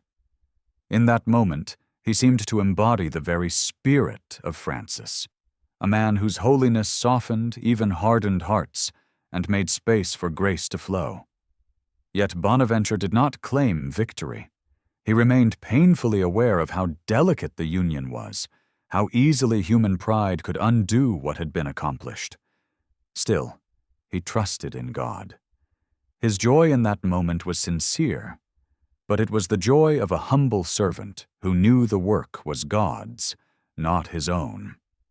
Amid these triumphs, Bonaventure continued to guide the Franciscan Order as best he could, though now from a greater distance. He wrote letters offering counsel, urging the brothers to remain faithful to the spirit of their founder. He reminded them gently that unity within the order was as essential as unity within the Church. Even as he served as cardinal and council leader, his heart remained tied to his Franciscan family, to the brothers he had shepherded for so many years. The demands of Rome and Lyon, the endless meetings, the diplomatic negotiations, these took a quiet toll on his health. He grew thinner, more tired, though he rarely admitted it. Those who knew him well saw the weariness in his eyes, the way he leaned on prayer to carry him through moments when his body had little strength left. Still, he continued, not out of stubbornness, but out of love. For Bonaventure, the suffering of service was simply another way to imitate Christ. As the council progressed, those around him sensed his deepening exhaustion. Yet he hid it beneath a gentle smile, continuing to greet everyone with patience. Even in fatigue, there was a radiance in him, a soft, interior light that made others feel safe, as though they stood near a hearth on a cold night. And still he carried within him the quiet longing for a life unknown to the world, a life of prayer and hiddenness that now felt impossibly distant. Perhaps he knew that such a life would never be his. Perhaps he understood that God asks different gifts from different souls, some called to silence, others to responsibility, still others to both. And perhaps, in that acceptance, he reached a depth of holiness few ever touch. The work that raised him also slowly wore him down, and as the weeks of the council unfolded, Bonaventure began to feel within his body and soul a quiet erosion, a gradual thinning of strength that even his deep serenity could not conceal. He had poured himself out for years, first for the Franciscan Order, then for the Church, and now for the unity of Christendom itself. Each burden had been carried with love, but even love does not make the human frame inexhaustible. Those who served alongside him noticed changes.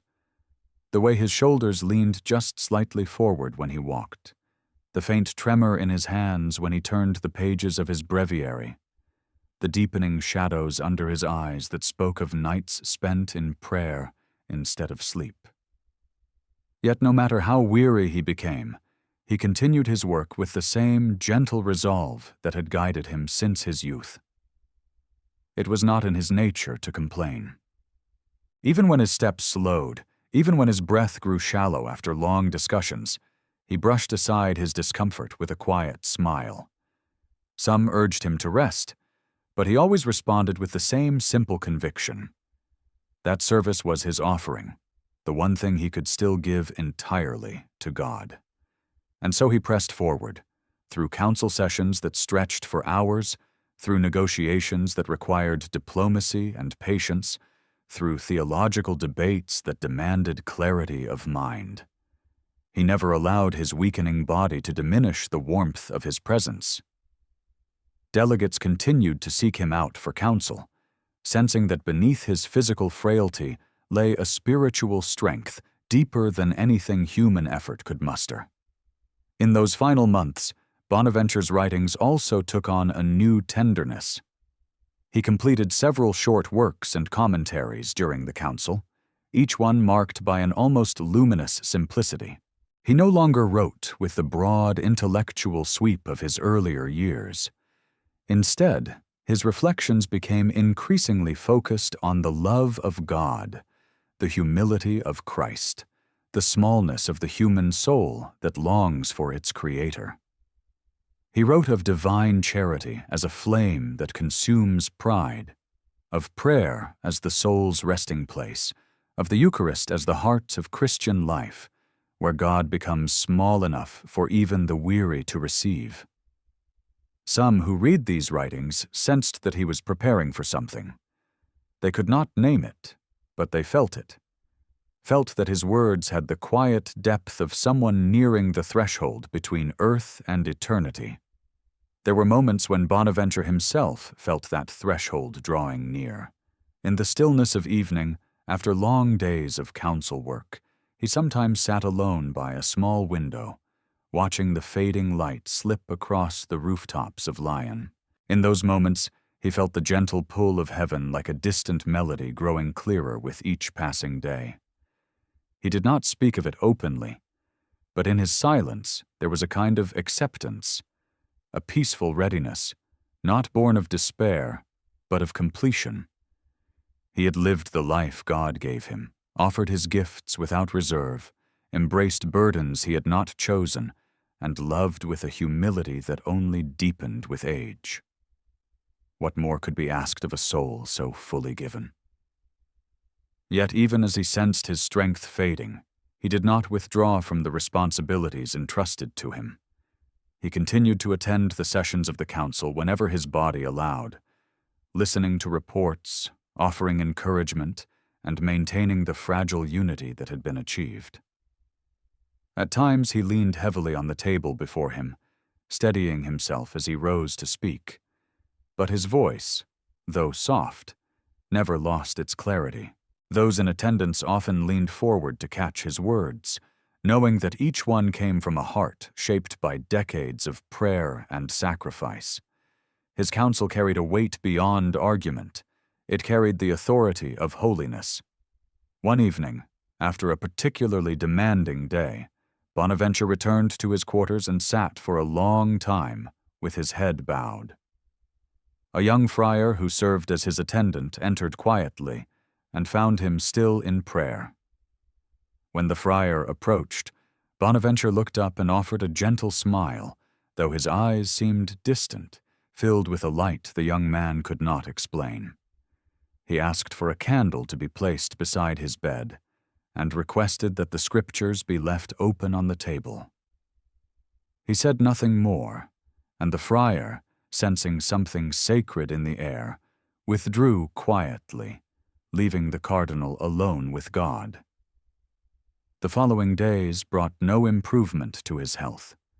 He grew weaker, but his spirit remained calm. He continued to meditate on the mysteries of Christ, especially the humility of the Incarnation and the boundless love shown on the cross. To those who visited him, he spoke not of his condition, but of gratitude. Gratitude for the brothers who had walked with him, for the Pope who had trusted him, for the grace that had guided him since childhood. His mind wandered often to St. Francis, whose footsteps he had tried to follow, though in a very different path. He wondered if Francis had felt this same mixture of fragility and peace near the end of his life. The peace of knowing one has given everything, and the fragility of a body finally succumbing to years of service. On one of his final evenings, he asked to receive the Eucharist, and those present said his expression changed as soon as the host touched his tongue. His face softened, his breathing steadied, and a quiet joy seemed to spread through him. For a long moment he remained still, eyes closed, as if listening to something inaudible to others in the room. Later, one friar who tended to him whispered that he believed Bonaventure had glimpsed what he had spent his entire life seeking. Not a vision, not a miracle, but the nearness of God's love, closer than breath. In those last days, the council continued its work unaware that its most gentle architect was fading. When he could no longer rise from his bed, letters were brought to him, and he responded to each with short but thoughtful words written in a weakened hand. Even in illness, he continued to guide, to comfort, to bless. His final written notes contained nothing of politics or debate, only reflections on divine charity, humility, and trust in God's mercy. And though his attendants hoped for recovery, Bonaventure himself knew that his journey on earth was nearing its end. There was no fear in him, only a quiet readiness. He had come to understand that even the holiest servants eventually hear the whisper that their journey is nearing its end. And when that whisper comes, it is not a summons to darkness, but to the fullness of light. Even the holiest servants eventually hear the whisper that their journey is nearing its end. And so, in the summer heat of Lyon, the final chapter unfolded, quiet as dawn and solemn as a requiem whispered by angels. On the morning of July 15, 1274, as the Second Council of Lyon still gathered in its grand halls, the gentle friar who had become a cardinal, peacemaker, theologian, and shepherd felt his strength ebb like a tide withdrawing from the shore. The day rose warm and luminous outside his chamber window, sunlight glinting across the city's roofs, the Rhone flowing steadily nearby. But inside, the atmosphere was hushed. Those attending to Bonaventure sensed that the hour of his departure was near. He had spent the night drifting in and out of prayer, whispering Christ's name, resting with the serenity of someone no longer clinging to the world. By early morning, the friar attending him noticed a stillness in Bonaventure's breathing, a gentleness that felt like surrender. Another friar entered quietly and knelt beside the bed, praying the psalms softly. When the cardinal opened his eyes, a faint smile touched his lips, as if he recognized in their prayer the familiar rhythm that had sustained him since childhood. He did not speak much in those last moments. Words had always been tools he wielded with humility, but now he seemed content simply to listen, to the murmured prayers, to the silence between breaths, perhaps to something deeper that only a soul preparing for heaven can hear. As the morning passed, the council members still deliberated in their halls, unaware that the heart of their unity was fading in a quiet room nearby. A messenger eventually reached the papal delegation with news that Cardinal Bonaventure was gravely ill, and several bishops, accompanied by Pope Gregory VI himself, made their way to his lodging. They arrived to find the friars gathered around their brother, praying with steady voices, though grief had begun to weigh upon them. Bonaventure's eyes, half closed, fluttered open when he sensed their presence. Gregory the Fact, moved by deep affection and sorrow, knelt beside him. The Pope, who had entrusted him with the burdens of the Church, now offered his final blessing to the man who had carried them with such grace. Witnesses later said that Bonaventure's face in those final minutes reflected a peace more profound than anything seen in life, a peace that seemed to come not from within him, but from beyond him. His breathing grew softer, his head tilted slightly to the side. And then, as one of the friars chanted the final verses of the Commendation of the Soul, the gentle man known as the Seraphic Doctor slipped quietly into the embrace of God. There was no struggle, no dramatic final gesture, only a fading breath, like the last note of a hymn dissolving into silence. News spread through the council like a tide of sorrow. Men who had debated fiercely the day before now found themselves united in grief. Bishops paused their arguments. Delegates from East and West felt the weight of a shared loss. Many had come to trust him, to lean on his wisdom, to recognize in him a rare example of holiness untainted by ambition. And now he was gone, leaving behind a stillness that seemed to echo through the halls. Pope Gregory VI ordered that his body be treated with the deepest reverence. The friars washed his fragile form, clothed him in his simple habit, still worn beneath the cardinal's vestments, and laid him upon a bier. As they worked, some wept quietly, remembering moments of counsel, kindness, and gentle humor that Bonaventure had offered them over the years. A few recalled how he never allowed his dignity to overshadow his fraternity, how he embraced each friar as a brother rather than a subordinate. Others whispered memories of the way his prayer sanctified the spaces he entered, how his presence brought calm to turmoil. When the procession began, it was unlike any the city had witnessed. The Pope himself led the way, walking with bowed head, followed by bishops, theologians, ambassadors, friars, and citizens of Lyon who had come to love the humble cardinal. Bells tolled in slow, mournful rhythms. The summer air shimmered with heat, but the sorrow of the moment seemed to cool the streets. As the bier moved through the crowd, people fell silent, some crossing themselves, others gazing with reverence at the man who had lived so quietly, yet influenced so profoundly. Even those who had known little of him recognized in that solemn procession that a great light had gone out. The funeral mass, celebrated with extraordinary solemnity, filled the church with a mixture of mourning and awe. Cantors lifted their voices in lamentation, while bishops, men accustomed to grandeur, found themselves humbled by the holiness of the life they were honoring. When the Pope rose to speak, his voice trembled with sincere emotion. He spoke not of Bonaventure's titles or achievements, but of his humility, his charity, his unwavering devotion to Christ. He spoke of the way Bonaventure carried his burdens without complaint, the way he guided the Church with gentleness rather than force, the way his wisdom seemed to flow from prayer rather than ambition. Many wept as they listened, not from grief alone, but from gratitude for having witnessed holiness so pure. After the Mass, his body was laid to rest in Lyon, for he had died in the service of the Church there, far from his birthplace and the hills of Umbria. His brothers stood around the grave, chanting the final prayers, committing their gentle shepherd to the earth. As they lowered his body, the friars felt a mixture of loss and consolation. The sorrow of parting mingled with the quiet joy of knowing he had entered the fullness of God's love.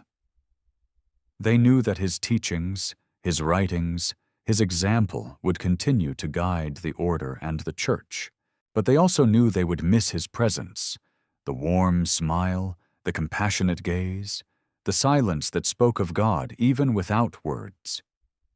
In the days that followed, the council resumed its work, but something had changed.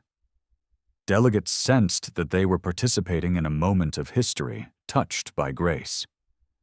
Bonaventure's death had become, in an unexpected way, a unifying force, softening hearts, reminding them that the Church's true strength lay not in intellectual triumphs or political victories, but in the holiness of those who served it with purity of heart. What remains of a man who sought nothing for himself? The question lingered in the minds of those who had known him, and as they reflected on his life, his childhood healing, his scholarly brilliance, his leadership, his humility, they found the answer quietly rising in their hearts. What remains is love, a love that outlives titles, a love that transcends achievements, a love that points beyond the man to the God he served. And so Bonaventure's passing, though sorrowful, became a radiant testimony to a life surrendered entirely to Christ. After death, Bonaventure's voice did not fall silent, and in the years that followed his passing, his presence seemed to grow rather than fade. The quiet friar who had once washed dishes before being called to cardinalate, the scholar who had hesitated to step into positions of power, the shepherd who had carried a wounded order toward unity. This man, so reluctant to occupy the center of anything, became a radiant point of reference for countless souls across the centuries. It is one of the paradoxes of holiness. Those who seek the lowest place are often the ones whose lives echo the longest. And so it was with Bonaventure. Even as the Church mourned his departure, it began to discover the depth of the treasure he left behind. His writings, which during his life had circulated mostly among scholars and friars, began to spread more widely. Theology students pored over his luminous pages, discovering a way of thinking that married clarity with tenderness, intellect with devotion, rigor with gentleness. His works did not appeal only to the mind, they spoke directly to the heart. In an age when theological debates often grew sharp and polarized, Bonaventure's thought offered a different path, a way of knowing that was inseparable from loving, a wisdom rooted not in arrogance, but in humility. Those who read him for the first time often commented on the warmth that seemed to glow from his words, as though the ink itself carried the imprint of his contemplative soul. Some gravitated toward his ascent theology, the vision of the soul rising gently into God through ordered stages of purification and illumination. Others clung to his reflections on the cross, where he described Christ's suffering with both tenderness and awe, inviting readers not to analyze the passion, but to kneel before it. Still others found solace in his meditations on the Eucharist, where he spoke of God's nearness with the wonder of a child and the insight of a sage. His writings became a source of spiritual nourishment for bishops, monks, scholars, and ordinary believers alike. They discovered in him a guide who did not urge them to greatness but to humility, not to brilliance but to surrender, not to power but to love. The Franciscan Order, too, felt his continuing influence. Though he was no longer physically present to mediate disputes or offer counsel, his legacy as a minister general remained a stabilizing force. His Legenda Maior, the official life of St. Francis, helped unify the brothers by giving them a common vision of their founder, a vision rooted not in extremism, but in charity. Younger friars who had never known Francis personally came to understand their vocation through Bonaventure's eyes. A life of joy, humility, poverty of spirit, and ardent love for Christ. His leadership had woven a thread of peace into the fabric of the order, and that thread continued to hold them together long after his death. the wider church soon began to recognize his exceptional holiness and insight.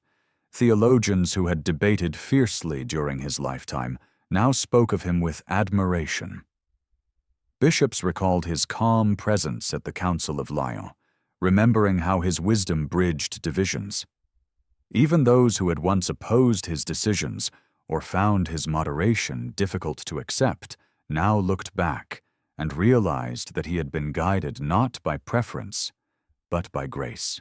Over time, a reverence for Bonaventure grew steadily, deepening into a quiet certainty that this man had been more than a scholar or a cardinal. He had been, in the truest sense, a saint. His influence extended far beyond his own century. In times of intellectual upheaval, when the Church faced crises that threatened to obscure the simplicity of the gospel, Bonaventure's writings served as a reminder that truth must be accompanied by charity and knowledge by humility. In eras when spirituality grew cold or abstract, his contemplative insights rekindled the fire of devotion. In moments when individuals felt lost in the complexities of life, his gentle guidance led them back to the essentials: prayer, surrender, and love of God. Centuries later, artists and writers found inspiration in his mystical theology. His descriptions of divine light, of the soul ascending, of the beauty of creation as a reflection of God. All these became seeds for poetry, painting, and meditation. Scholars marveled at how he could hold the entire cosmos in his intellectual vision while still kneeling with childlike reverence before the simplest expressions of faith. Philosophers, too, admired his ability to unite metaphysical depth with spiritual sweetness. No matter one's background, Bonaventure offered something luminous, a vision of the world suffused with God's presence, where every truth and every goodness led back to the one who is truth and goodness itself. But perhaps his greatest legacy was not his intellect at all, nor his leadership, nor even his theological contributions. It was his humility. Those who studied his life found themselves drawn again and again to the way he never sought power, never clung to titles, never allowed honors to cloud his desire for God. His reluctance to accept positions of authority became a model for those entrusted with leadership. His gentle governance became an antidote to harshness. His hidden sorrows became a consolation for those who carried burdens silently. His quiet holiness demonstrated that sanctity is not found in extraordinary feats, but in the faithful offering of one's life, moment by moment, to God. In 1588, centuries after his death, the Church formally declared him a Doctor of the Church, a recognition not only of his theological brilliance, but of the depth of his spiritual insight. He received the title Doctor Seraphicus, the Seraphic Doctor, because his writings seemed to carry the burning love of the angels closest to God. And indeed, reading his works even now, one senses something of that burning love, as though each sentence were written by a soul on fire with divine charity. Generations of saints looked to him as a guide. St. Francis de Sales admired his gentleness. St. Alphonsus Liguori praised his wisdom. Pope Sixtus IV, who proclaimed him Doctor, called him a prince among mystics. Even modern readers, living in a world far removed from the medieval streets of Paris or the cloisters of the Friars Minor, find in his writings a voice that speaks directly to the heart's deepest longings. For holiness, after all, is timeless, and the quiet radiance of Bonaventure's life continues to shine across centuries, inviting souls to lift their eyes toward the one he loved above all things. And still his words invite us to ascend gently toward God.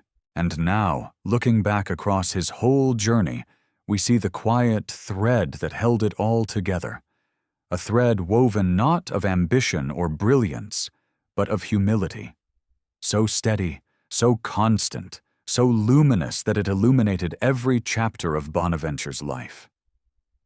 His beginnings were small, his personality gentle, his desires simple. He sought neither recognition nor honor.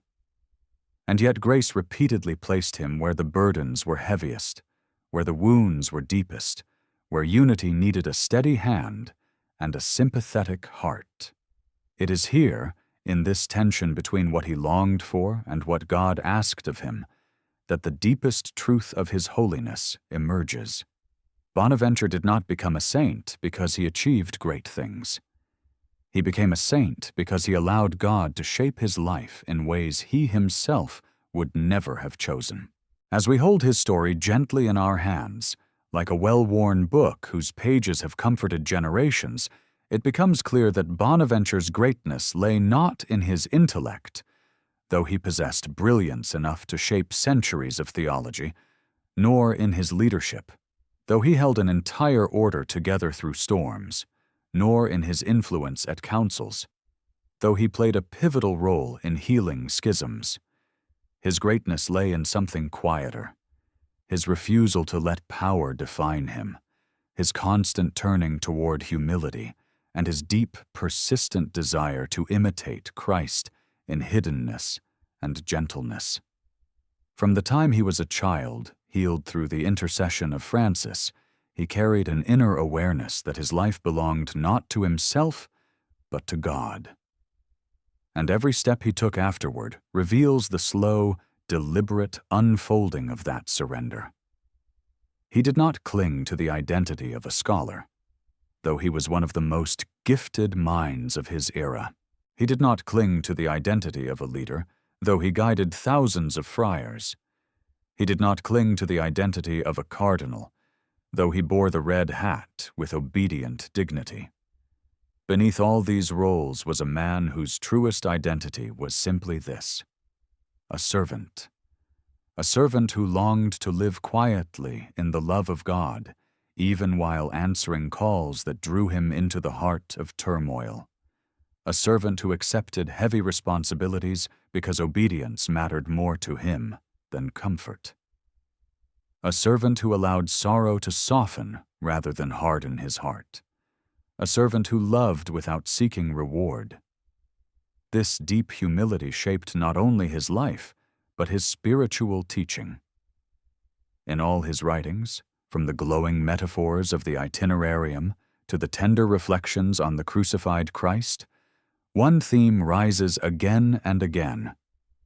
The journey to God is a journey downward into humility before it rises upward into glory. Bonaventure knew that the soul cannot climb to divine heights unless it first kneels in truth, renouncing pride and embracing smallness. He taught that knowledge without humility leads only to emptiness, while humility without knowledge becomes dry. But when wisdom and humility meet, when truth is sought with a heart emptied of ego, then the soul can ascend into God with the lightness of a flame rising toward its source. His own life embodied this teaching. Again and again he chose the lower place. Again and again he resisted the illusions of prestige. Again and again he returned to simplicity, even when greatness was thrust upon him. These choices, repeated with quiet consistency, formed a holiness that did not dazzle with spectacle, but glowed with gentleness. And that gentle glow continues to warm hearts centuries after his passing. If we pause and imagine him now, not as the cardinal in councils, nor the theologian among students, nor even the minister general guiding the order, but as the simple friar he always longed to be, we might picture him in a small chapel, kneeling in silence before the crucifix, his head bowed, his eyes closed, his heart resting in Christ's presence. In this image, all titles fall away, all responsibilities fade, all honors become insignificant. What remains is Bonaventure's true essence, a soul surrendered to God, And from this essence, his influence flows like a river that remains calm, even as it nourishes vast landscapes. His theology continues to shape the Church, not through argument, but through invitation. His leadership continues to inspire, not through strategy, but through love. His humility continues to draw souls closer to Christ, not by overshadowing them, but by making space for grace to enter. Truly, his life testifies that sanctity is not a matter of doing extraordinary things, but of allowing God to do extraordinary things through a heart that seeks nothing for itself. And what of the moments that cost him dearly? The misunderstandings, the constant demands, the loneliness of leadership, the sacrifices that chipped away at his strength? These too became part of his offering. They were the quiet crosses he bore, hidden from the world but known intimately by God. And through them, his soul was refined, purified, shaped more perfectly into the likeness of Christ. For in the end, sanctity is forged not in triumphs, but in surrender, not in achievements, but in love. As we let the final pages of his story rest gently in our hands, we might reflect on how his life speaks to us. What does it say to those who feel overwhelmed by responsibilities they never asked for? What does it say to those who long for simplicity in a world that constantly pushes them toward ambition? What does it say to those who feel unseen, who labor quietly, who choose humility over recognition? It says this: holiness grows in hiddenness. Grace blooms in surrender. God works most beautifully through hearts that choose the lower place. Bonaventure's entire life is a quiet hymn to that truth. And so, as the shadows lengthen on the story of the seraphic doctor, we are left not with the grandeur of his positions, but with the gentleness of his soul.